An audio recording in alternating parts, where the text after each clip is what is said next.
सभी का स्वागत है हमारे YouTube channel study with Dharamveer PD class में। फ्रेंड्स, आज हम फिर से एक नई वीडियो को लेके आ गए हैं।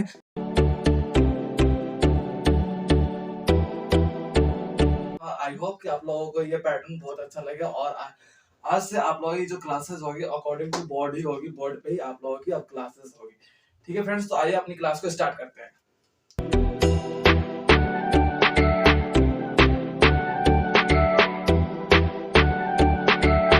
फ्रेंड्स, आज की क्लास में हम इग्नू के सेकंड ईयर बुक BHDC 133 ये रिफ्लेक्शन लाइट रिफ्लेक्शन के कारण आपको दिख नहीं रहा होगा, लेकिन ये कोड 133 है। तो इसके अंतर्गत हम आधुनिक हिंदी कविता के बारे में पढ़ेंगे, जिसका आपका फर्स्ट चैप्टर है भारतेंदु युगीन कविता स्वरूप और विकास, यानी कि भारतेंदु युग के स्वरूप और विकास के बारे में पढ़ेंगे, जिसमें आपका मोस्ट इंपोर्टेंट क्वेश्चन आता है भारतेंदु युगीन हिंदी काव्य की पृष्ठभूमि बताइए अथवा भारतेंदु युगीन पृष्ठभूमि पर चर्चा कीजिए। ये फ्रेंड्स दोनों ही क्वेश्चन सिमिलर है, ये दोनों क्वेश्चंस का पूछने का तरीका एक ही है, तरीका अलग हो सकता है, लेकिन जो बात पूछी जा रही है वो एक ही है। इसके अंतर्गत आपका जो समय काल आता है, अब आ जाता है आंसर पे, तो इसका जो समय काल आ जाता है फ्रेंड्स 1850 से लेकर 1900 तक इसका जो समय काल अवधि रहता है, जिसके अंतर्गत भारतेंदु युग में अनेक प्रकार से परिवर्तन होते हैं। और इनके प्रमुख कवियों के नाम ले लिया जाए तो आपके भारतेंदु हरिश्चंद्र और बद्रीनाथ मिश्र और प्रताप नारायण मिश्र, इन तीनों कवियों के द्वारा ही भारतेंदु युग का विकास देखने को मिलता है। ये युग जो है आप में अनेक प्रकार से परिवर्तन होते हैं, राष्ट्रीय तौर पे भी अंतरराष्ट्रीय तौर पे। राष्ट्रीय तौर पे बात कर लीजिए तो भारत में भी अनेक प्रकार से परिवर्तन देखे जाते हैं, और अंतरराष्ट्रीय तौर पे यानी कि पूरे विश्व में भी अनेक प्रकार से परिवर्तन देखे जाते हैं। अब इस समय की बात कर ली जाए तो ये जो समय रहता है, इस युग का जो नामकरण होता है भारतेंदु हरिश्चंद्र के नाम से ही इस युग का नामकरण हुआ है। फ्रेंड्स, आ जाते हैं अपने नेक्स्ट टॉपिक पे। तो इसमें हम देखेंगे कि जो आपका पृष्ठभूमि है उस पर चर्चा करेंगे। तो इसमें जो पृष्ठभूमि की बात कर ली जाए तो इसमें 3 पृष्ठभूमि आता है। राजनीतिक पृष्ठभूमि, आपका दूसरा पृष्ठभूमि आ जाता है सामाजिक पृष्ठभूमि,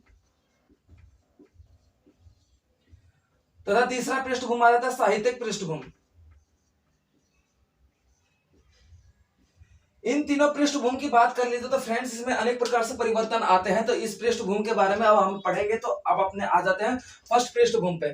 फर्स्ट पृष्ठभूमि की बात कर लीजिए, यानी कि राजनीतिक पृष्ठभूमि। राजनीतिक पृष्ठभूमि की बात कर लीजिए तो फ्रेंड्स राजनीतिक तौर पे अंतरराष्ट्रीय तौर पे और राष्ट्रीय तौर पे दोनों ही तरीके से आपको परिवर्तन देखने को मिलता है। पहली बात तो यह है कि अंतरराष्ट्रीय तौर पे देखा जाए तो राजनीतिक व्यवस्था में यूरोपीय कंपनियों ने अपनी व्यवस्था को आगे बढ़ाना शुरू कर दिया। ईस्ट इंडिया कंपनी पूर्ण रूप से पूरे हमारे भारत में अपना दबदबा बनाना चाहती थी, जिसके अंतर्गत ये देखने को मिला कि ईस्ट इंडिया जो कंपनी है हमारे देश में हमारे सत्ता पर राज कर रही थी, हमारे शासन व्यवस्था पर राज कर रही थी, उसकी दबदबा पूर्ण रूप से राजनीति व्यवस्था के अंतर्गत देखने को मिलता है।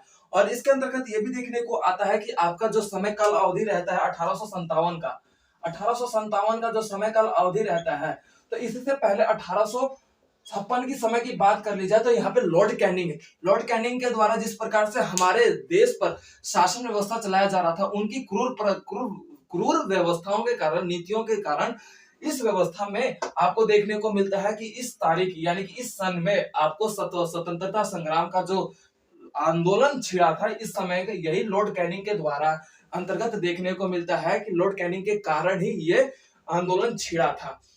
अब क्यों? क्योंकि उन्होंने सुअर और गाय के जो मांस था, वो चमड़े थे, वो कारतूसों में उपयोग करने लगे। तो जब भारतीय लोगों को पता चला था तो उस व्यवस्था में राजनीति तौर पे ये देखने को मिला कि यहाँ पे आंदोलन की व्यवस्था देखने को मिलती है। अब इसके अंतर्गत ये भी देखने को मिलता है कि जो आपके स्वतंत्रता संग्राम की व्यवस्था यहाँ पे 1857 की जो व्यवस्था है उसमें देखने को मिलती है। तो राजनीति व्यवस्था के अंतर्गत आपकी जो प्रक्रिया है पूर्ण रूप से राजनीति व्यवस्था के अंतर्गत भारत पर सत्ता स्थापित करना था, जो ईस्ट इंडिया कंपनी चाहती थी। तो ये आपकी राजनीति व्यवस्था थी कि ईस्ट इंडिया कंपनी पूर्ण रूप से अपने सत्ता को भारत में बरकरार रखना चाहती थी। यही आपकी राजनीति व्यवस्था है। फ्रेंड्स, आ जाते हैं नेक्स्ट टॉपिक पे। अब फ्रेंड्स आपका नेक्स्ट टॉपिक है जैसे कि आपका सामाजिक पृष्ठभूमि। सामाजिक पृष्ठभूमि की बात कर लीजिए तो फ्रेंड्स बहुत से परिवर्तन हुए समाज में। समाज की बात कर लीजिए, जैसे कि हमारे भारत की ही बात कर ली जाए तो हमारे भारत में जैसे कि बाल विवाह, सती प्रथा, क्रूर प्रथा, जितने भी लड़के और लड़की यानी कि पुरुष और स्त्रियों में जो भेदभाव थे, ऊंच नीच की जो भावना थी कि पुरुष के नीचे ही स्त्रियां रहेंगी, उस भावना में सामाजिक पृष्ठभूमि देखा जाता है। समाज के लोगों को उन व्यवस्था के अंतर्गत देखा जाता है कि हमारे भारतीय लोगों के द्वारा ही समाज के उन कुछ वर्गों को अलग रखा जाता था। अमीर गरीब जाति पात इन सभी बातों को ध्यान में रखा जाता था। लेकिन यहाँ पे कुछ ऐसे भी भारत के कुछ ऐसे जो बोल सकते हो कि स्वतंत्रता संग्राम जैसे युद्ध जैसे उन्होंने आंदोलन छेड़े थे, उसी प्रकार भारत के कुछ ऐसे जो हमारे विद्वान हुए जिन्होंने भारत को एक नई दिशा एक नया जागरूकता फैलाने के लिए उन्होंने अपनी जी जान लगा दी। जैसे कि हमारे भारत के समाज सुधारक जो राजा राम मनोहर राय, राजा राम राजा राम मनोहर, इनके द्वारा पूर्ण रूप से भारत में आपको देखने को मिलता है कि इन्होंने समाज सुधारक में अपनी व्यवस्था या फिर बोला जाए कि अपनी व्यवस्था को आगे बढ़ाते हुए इनका नाम सर्वश्रेष्ठ पहले लिया जाता है। ये एक समाज सुधारक थे जिन्होंने आपके अनेक प्रकार से जो सती प्रथा बाल विवाह क्रूर प्रथा जो चल रही थी उनको रोकने का इन्होंने बहुत ही बड़ा जिम्मा उठा लिया था, जिसके अंतर्गत ये देखने को आता है कि इन्होंने अपने अपने नाम को आज इतिहास के रूप में रचित कर चुके हैं कि ये समाज सुधार के नाम से जाने जाते हैं। सामाजिक पृष्ठभूमि में आपको लोगों के अंतर्गत ये भी देखने को मिलता है कि समाज में जो चल रहे थे बलि देने की जो प्रथा थी कि बलि देकर और हमारे जो बोल सकते हो जादू टोने की जो प्रथा थी वो समाज के अंतर्गत सामाजिक पृष्ठभूमि के अंतर्गत ज्यादा देखने को मिलता है। फ्रेंड्स अब आ जाते हैं साहित्य पृष्ठभूमि की बात कर ली जाए तो फ्रेंड्स आपको ये देखने को मिलता है कि यहाँ पे साहित्य में अंग्रेजी व्यवस्था ने अनेक प्रकार से कॉलेजों का निर्माण करना शुरू कर दिया। कॉलेज का मतलब ये था कि जिस प्रकार से अंग्रेजी शासन व्यवस्था अपने वार्तालाप को करने तथा भारतीय लोगों से बातचीत करने में सक्षम थी, अपनी भावनाओं को बताने में वो सक्षम थी, उस व्यवस्था में उन्होंने कॉलेजों का निर्माण करना शुरू कर दिया। जैसे कि आपका देखा जाए 1800 के आसपास फोर्ट विलियम कॉलेज का निर्माण किया गया। फोर्ट विलियम कॉलेज का निर्माण किया गया। उसके बाद 1817 में जिस प्रकार से आपका हिंदू कॉलेज की स्थापना की गई थी, उसके बाद 1823 में जिस प्रकार आगरा कॉलेज की स्थापना की गई थी, आगरा कॉलेज की स्थापना जिस प्रकार की गई थी, इसके अंतर्गत ये देखने को मिलता है कि आगरा कॉलेज की स्थापना 1823 में की गई थी। उसके बाद 1830 में आपको दिल्ली कॉलेज की स्थापना की गई थी।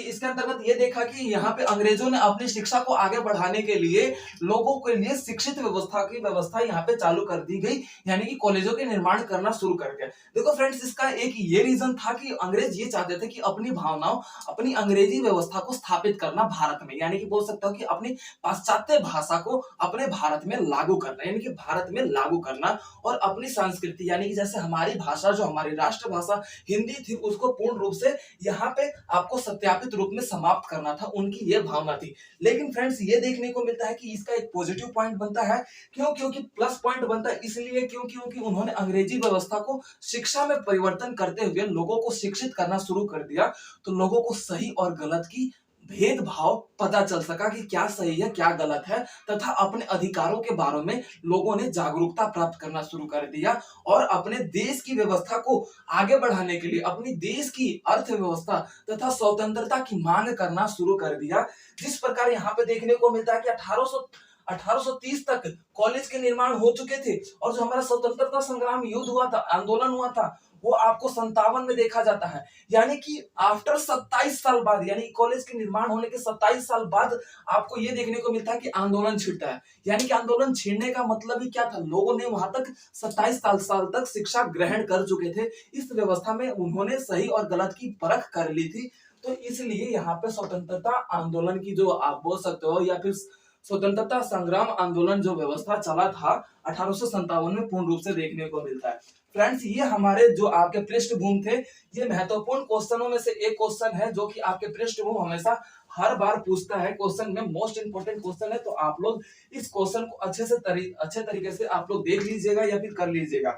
अब बात कर ली जाए हमारे आपके बोल सकते हो कि सारांश की बात कर ली जाए, या फिर आप भाषा शैली की बात कर ली जाए, तो इसमें जो भाषा शैली का उपयोग किया जाता था, आपका जो भाषा शैली था वो पूर्ण रूप से